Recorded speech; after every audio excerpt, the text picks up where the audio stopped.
my connection now. A feeling in my soul. It's beyond the reach of most mere mortals. Take a stand. So remember, no surrender. My defining moment. I will stand up, overcome my past. This is different to the end. If it takes forever, no surrender. Now or never, my last stand.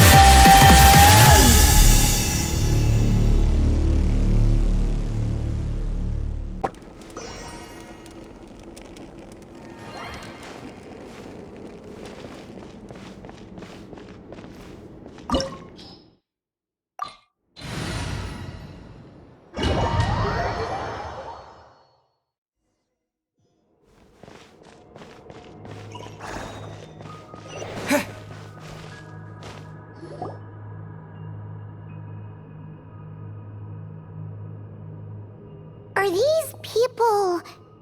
Judging by their clothes, they appear to be phantom Hyperboreans from the distant past. That could mean they have some clues about the moon goddess's name, right?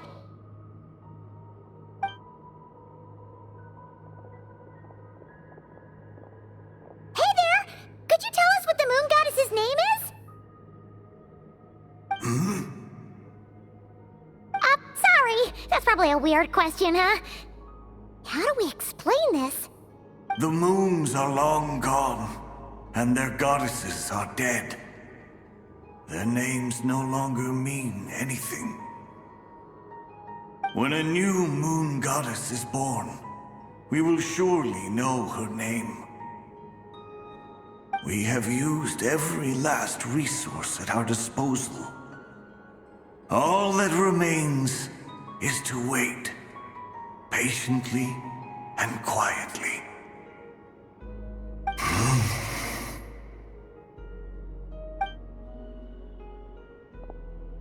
Were the people of the past all this devout? It looks like this phantom doesn't intend to converse with us any further. Surely the new moon goddess he speaks of must be Columbina. Alas, Kuthar's birth came long after the age in which he lived. But, maybe if we find a phantom from a more recent age, they might know Columbina's real name. True. Keep an eye out. We should be able to tell which era they're from by the clothes they wear. Yeah, you've been pretty talkative this whole time. What changed? Oh, nothing. I'm fine. You all make good points. When the Hyperboreans speak of moon goddesses, they mean the three from truly ancient times. I can't imagine they would know anything about our current moon goddess. There once was a time when the moon goddesses blessed them greatly and protected them from harm. So, when the war between the gods and dragons plunged the world into chaos, it seems they looked once more to the moons for help, praying for a new goddess to be born. Yeah, that checks out. Let's continue on. Who knows what else we may discover?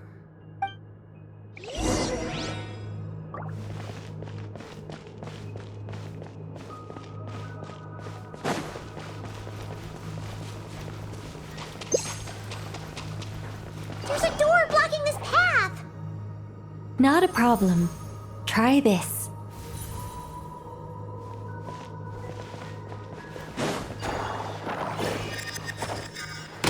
Whoa! How did that door suddenly collapse?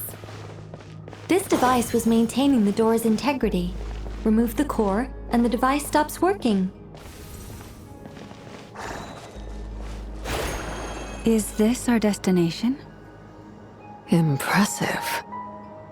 More precisely, this is a device that will help us reach our destination. Let's go. We still have a long distance to cover.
Let's try that device again. Remember the door from earlier? So it works in reverse, too!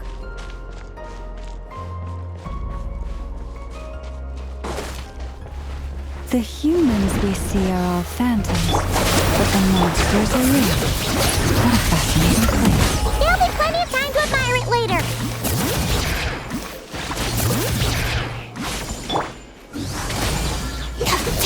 Let's get it on!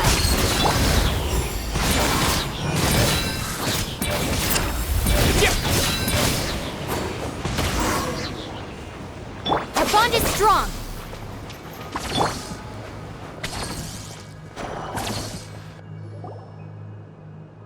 Ooh, there's a whole bunch of artwork in here.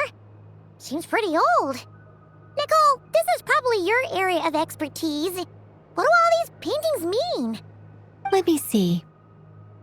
To understand these murals requires some knowledge of the history surrounding the War of Funerary Flame.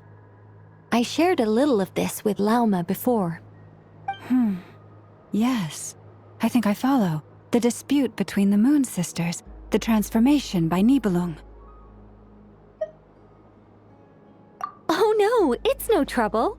I'd be delighted to share the tale again. Alright then.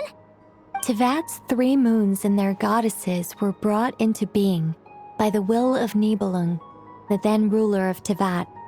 But when the heavenly principles came, they changed the world completely, down to its very foundations. The moon goddesses were nowhere near strong enough to challenge this entity. But the heavenly principles did not view them as heretical entities that had to be removed. Essentially, the 3 moons existed to keep this planet alive and operational, which did not directly conflict with the heavenly principles' aims. Nevertheless, the inherent precariousness of this arrangement would soon be revealed.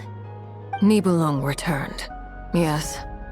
He did, and thus began the War of Funerary Flame, a battle for dominance between Nibelung and the heavenly principles. Discord would soon emerge between the 3 Moon Sisters. One would voice the opinion that they should follow Nibelung, for it was he who first hung the moons in the sky.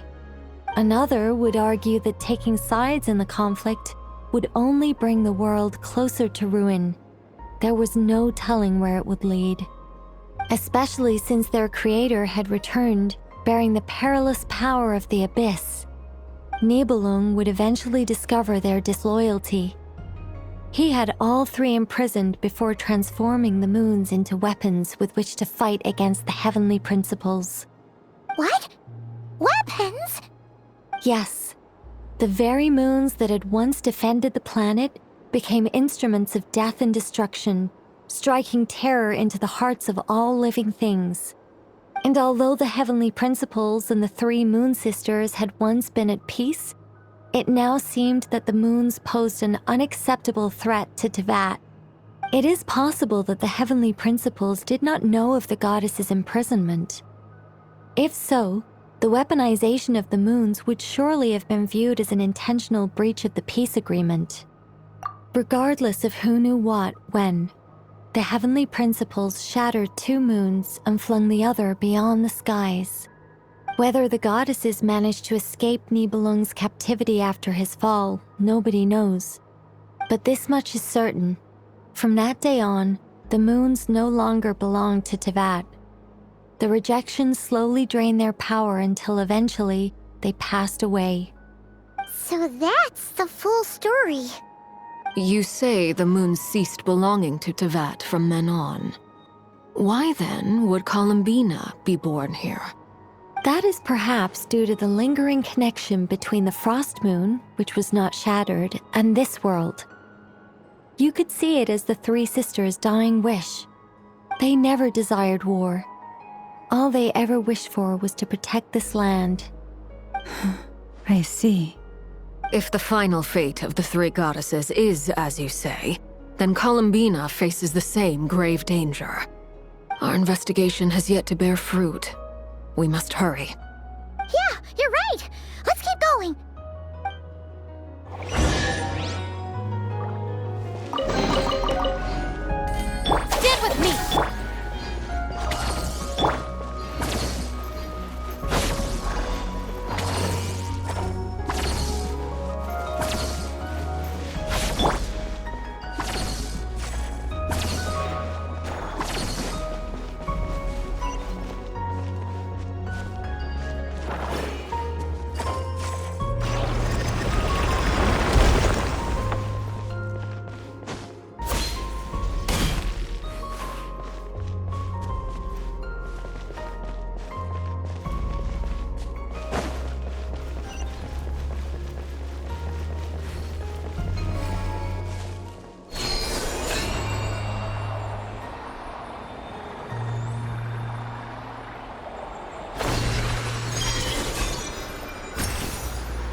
activate this thing?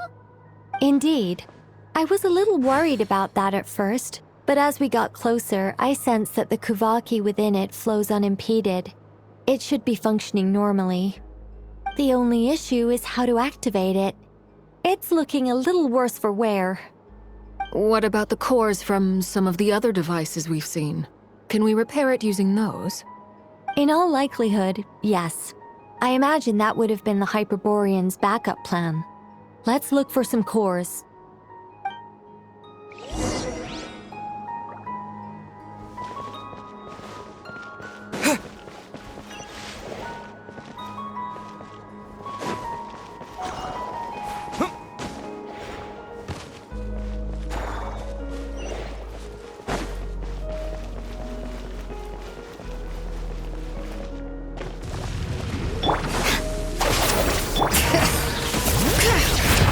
Look alive!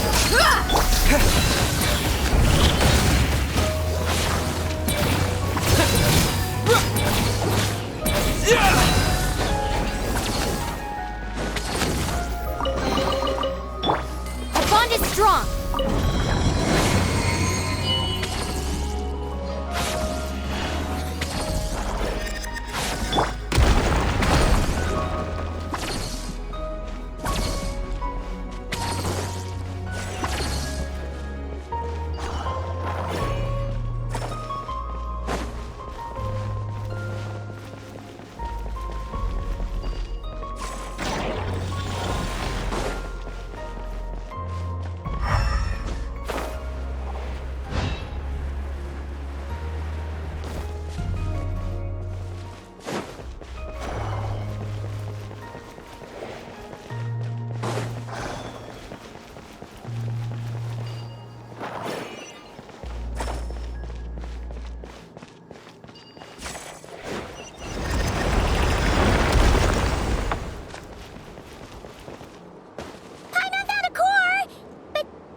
Walk up, then jump down.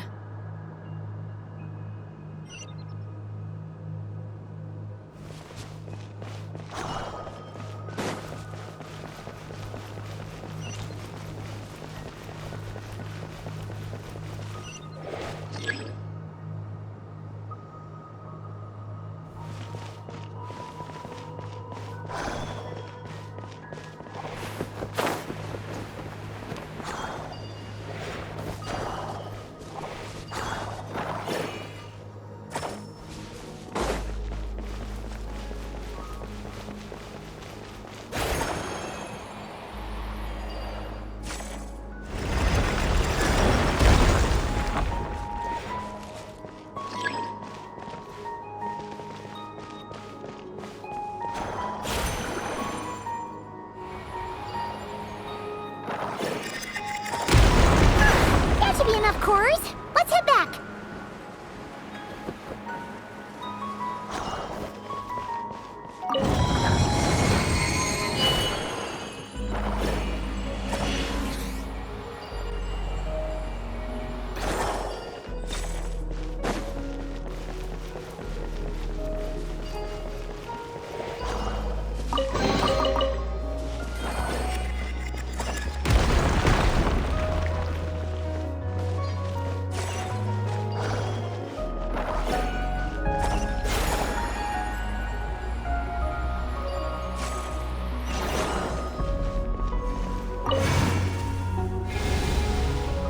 The device is up and running. It's hard to believe that the ancients were capable of constructing such things. Paimon sees our destination! It's right up ahead! Yes, let's go.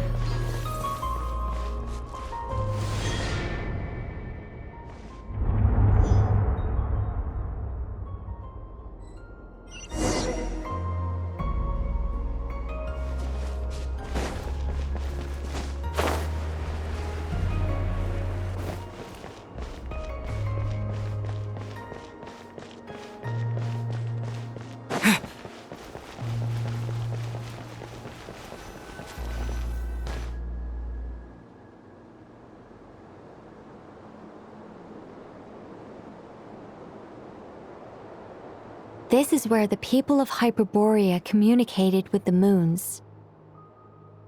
We need only place the moon marrow upon this platform on Moon Prayer Night, and we shall be able to open a portal to the moon and send our moon goddess back home. The assumption being, of course, that we can find her first. That's right. You want to know if it's safe there, don't you? And yet, she has no choice but to return. You know this. Oh, that's not the only issue here. This is the end of the line, right? We've explored everything we can. And despite looking at historical artwork and talking to people from Hyperborean times, we're still no closer to learning Columbina's name. If it's not too much trouble, could you tell me exactly what Alice said to you about finding her name? Oh, sure. What she said was... Then your first job is to find it. As a moon goddess, I'm sure she must have a name she identifies with. Neither Columbina nor Kutar is her true name, and she's never really accepted either of them. Is it not also possible that she has never had a true name? Not at any point in history? That would be a hard pill to swallow. But at this point, we may have to accept that that is the truth. No one knows how she came into being, and she certainly doesn't have parents in any sense that we're aware of. Perhaps she was never granted a name at all. But does that mean there's no way to get Columbina back? She's just gonna disappear and there's nothing we can do about it? Huh? Wait, why all this pessimism? Was it the way I phrased this question? You all seem to be taking this in completely the wrong way. Well, just because she's never had a real name in the past doesn't mean she can't have one now. What? Think about what Alice said again. She never once said that you'd have to find a new name, did she? Are you saying what I think you're saying? Yes. Names are anchors that connect us to the world. If she doesn't have one already, then all we have to do is create one, no? It's like... yes. Traveler, when you first arrived in Tivat, do you think you would have turned around if someone behind you shouted, "Hey, Tumaini"? But what about now? I understand what you mean. Life is a long journey. Even the friends and family by our side can change over time. When people call you by different names, what matters isn't so much the words themselves, but what they symbolize. And of course, whether that resonates with you. Lumine. So, close your eyes and picture the moon goddess in your mind. If you were to call out to her in this moment, what would you say?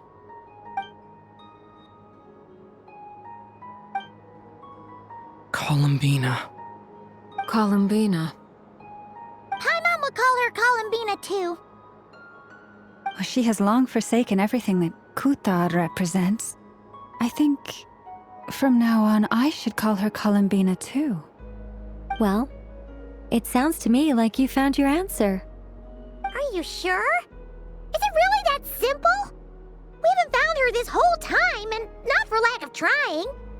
For a journey like this, the process is every bit as important as the outcome. Had you not searched far and wide, rejecting every other answer you were offered? How could you have come to an answer you felt was finally correct? Oh, it all makes sense now. This has Alice's fingerprints all over it. Are you suggesting that Mage knew from the start that Columbina never had a real name to begin with? I can't say for sure. But I can definitely imagine her chuckling in satisfaction somewhere right now, saying, "Ah, what fun."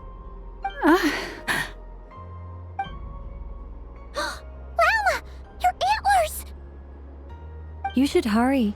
The festive moon has begun to rise. Do not worry, for when you called the name Columbina just now, I could sense that the power within was enough to summon back the moon goddess. The power within what? The name? Yes. So, the thing is...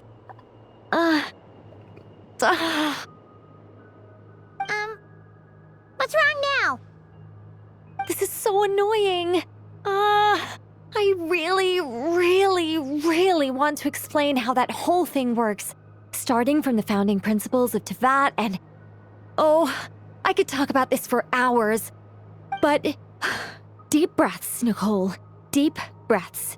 You're an angel. A sober, sensible, solemn angel who has her priorities straight. Okay then. Sorry for asking. Clearly a bad call on Paimon's part. Anyway, you all need to hurry. Last thing, remember how it felt when you called out that name. Then it is agreed. By the name Columbina, we shall find her. Then we'll throw her the best Moon Pair Night party ever! And at last, we will send her home.